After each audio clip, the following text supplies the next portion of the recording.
Hello मेरे प्यारे बच्चों, मैं हूं सुधीर पांडे। आप देख रहे हैं 100 टाइम्स एजुकेशन क्लासेस, तो ब्रांच ऑफ नॉलेज। तो बच्चों, हम लोग जो है इस समय पढ़ रहे हैं पीएच से संबंधित जो है सवालों के अध्ययन को किया जा रहा है। तो बेटा, हम लोग अभी तक देख रहे हैं कि पीएच का मान कैसे निकाला जाता है। तो पीएच का मान निकालने के लिए जितनी भी प्रकार की सवालें आती हैं उसमें से हम लोगों ने 3 प्रकार के सवालों को कर लिया है। आज हम जो है थोड़ा सा चौथे प्रकार के सवालों को करेंगे। तो पहले से हम लोग देख लेते हैं कि पहले, दूसरे और तीसरे में हमने क्या पढ़ा था। थोड़ा सा आपको रिमाइंड करवा देते हैं। तो जो बेटा हमारे पास पहले प्रकार का सवाल था उसमें H+ दिया रहता था। H+ दिया रहता था मतलब हाइड्रोजन आयन की सांद्रता दी रहती थी, तब हम पीएच निकालते थे। दूसरे में हमारे पास क्या है बेटा, OH- मतलब हाइड्रोक्साइड आयन की सांद्रता दी रहती थी, तब हम पीएच निकालते थे। तीसरे में हमारे पास बेटा क्या था कि हमको डायरेक्ट OH- का मान न दे करके क्या दिया रहता था, हमको दिया रहता था, जैसे है मैंने सवाल लगाया था 0.0001 क्या है n के रूप में दिया रहता था। तो मतलब हमको क्या निकालना पड़ता था, OH- की सांद्रता निकालनी पड़ती थी। तो OH- की सांद्रता क्या होती थी, जो n के आगे जो n लिखा रहता था वही OH की सांद्रता होती थी। तो इसमें फिर हम लोग क्या है पीएच निकाल लेते थे। अब हम बेटा चौथे प्रकार के सवाल को देखेंगे कि जिसमें हमारे पास क्या है, POH की वैल्यू डायरेक्ट दी रहती है। जैसे आइए देखते हैं, जैसे हमारे पास पीएच की वैल्यू होती है वैसे ही क्या होती है, POH की वैल्यू होती है। तो हमको जो है चौथे प्रकार के सवाल में बेटा डायरेक्ट मान लीजिए दिया गया है कि किसी विलयन में POH की वैल्यू क्या है, POH का मान 5 है, तो pH का मान बताइए। तो इसके लिए हम जो है आपको फार्मूला पहले ही बता चुके हैं। जिन्होंने ना देखा हो बेटा वो जा कर के पीएच से संबंधित जो पहला वीडियो है उसमें सारी जो है बातें बताई गई हैं, सारे फार्मूले बताए गए हैं। आप फार्मूले को लिखिए और अपनी दीवार में चिपकाइए, उसको अच्छे से याद कर लीजिए, सारी चीज़ें आपको आ जाएंगी बहुत ही अच्छे तरीके से। तो अब हम मान यहाँ पे निकालने चल रहे हैं। तो वहाँ पे फार्मूला होता है बेटा, क्या होता है, पीएच में लिखते हैं पीएच प्लस क्या है POH इक्वल टू क्या होता है 14। ये हम लोग चल के आयनिक के गुणनफल से इसको निकाले थे। तो ये हमारे पास फार्मूला होता है, तो डायरेक्ट हम लोग रख के कर लेते हैं। तो आइए देखते हैं कि हमारे पास pH बराबर क्या हो जाएगा 14 माइनस POH, और POH का मान देखो ये 5 दिया है तो रख देंगे सीधे। 14 माइनस हमारे पास क्या हो जाएगा 5, तो कितना आया भैया 9 आएगा। तो इसका मतलब pH का मान कितना हुआ 9।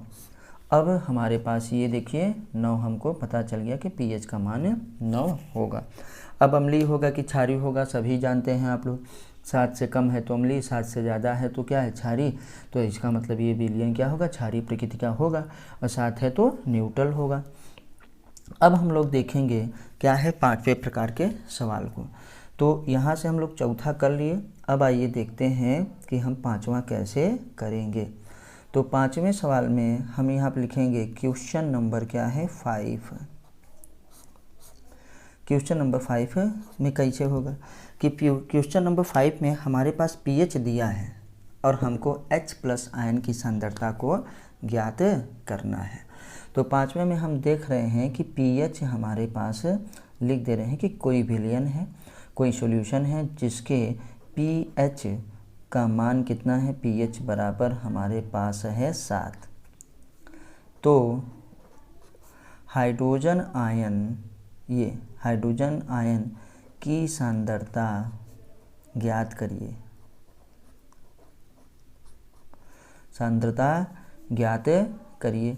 अब बेटा हमको सांद्रता क्या है ज्ञात करना है। तो इसके लिए आपको जो है एक सूत्र और बताते हैं हम सीधे कि यहाँ पे हमारे पास हाइड्रोजन आयन ज्ञात करने का एक फार्मूला होता है।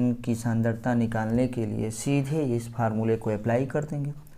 तो आइए 10 की पावर हमारे पास क्या है, पीएच का मान कितना है 7, जो चिन्ह है वो लिखा रहेगा, साइन लगा रहेगा, पीएच का मान यहाँ कितना है 7, तो 7 रख दिए। अब देखो क्या हो गया, ये H प्लस की सांद्रता हमको मिल गई। अब यहाँ पे ब्रैकेट लगा देंगे, जो कि ब्रैकेट लगा देते हैं तो सांद्रता हो जाती है। तो ये हमारे पास हो गया। इसी प्रकार से बेटा एक आध सवाल और कर लेते हैं इसी फार्मूले पे बेस्ड, कि देखो जैसे हमारे पास पीएच का मान क्या है, क्वेश्चन नंबर 6 करते हैं। क्वेश्चन नंबर हमारे पास क्या है 6, कि पीएच का मान इस बार हम कह रहे हैं कितना है बेटा, हमारे पास पीएच का मान है 9। तो H प्लस बराबर क्या होगा, मतलब हाइड्रोजन आयन की सांद्रता क्या होगी। क्वेश्चन छोटा बना दिए हैं, पूरा लिखने की ज़रूरत नहीं है। तो आइए देखते हैं। तो हमारे पास फिर बताएं कि यही फार्मूला है, H प्लस इक्वल टू 10 की पावर माइनस PH। तो 10 लिखिए और हमारे पास क्या हो जाएगा, देखिए माइनस लगा ही रहेगा और क्या है 9 यहाँ रख देंगे। तो ये हाइड्रोजन आयन की देखो सांद्रता हमको मिल गई, 10 की पावर माइनस 9 है। आइए एक और कर लेते हैं, क्वेश्चन नंबर 7। इस बार जो है पीएच हमारे पास क्या है बेटा, दिया है 2। पीएच का मान कितना है 2। जब पीएच का मान 2 है तो हमको निकालना क्या है बेटा, H प्लस कितना होगा। तो इसमें हम फिर कर लेते हैं कि H प्लस बड़ी आसानी से आप बता देंगे, 10 की पावर माइनस क्या है हमारे पास PH इक्वल टू क्या करेंगे 10, ये सूत्र हो गया, 10 की पावर माइनस लगाएंगे ही क्या लिख देंगे 2, और ये प्लस क्या है हाइड्रोजन आयन की सांद्रता हो गई। तो बच्चों हम लोगों ने जो है कुल मिलाकर के 5 प्रकार के जो है पीएच मानों को अभी पढ़ा है। अभी एक प्रकार का हम आपको और बताएंगे अगले वीडियो में। तब तक आप जो है एनसीईआरटी पढ़ते रहिए, अच्छे से अध्ययन करते रहिए। प्लीज़ चैनल को सब्सक्राइब करिए, अपने जो है दोस्तों के साथ शेयर करिए, वीडियो को लाइक करवाइए और उनसे भी सब्सक्राइब करने के लिए कहिए। फिर मिलते हैं अगली वीडियो में, तब तक नमस्ते, जय हिंद, जय भारत, वंदे मातरम।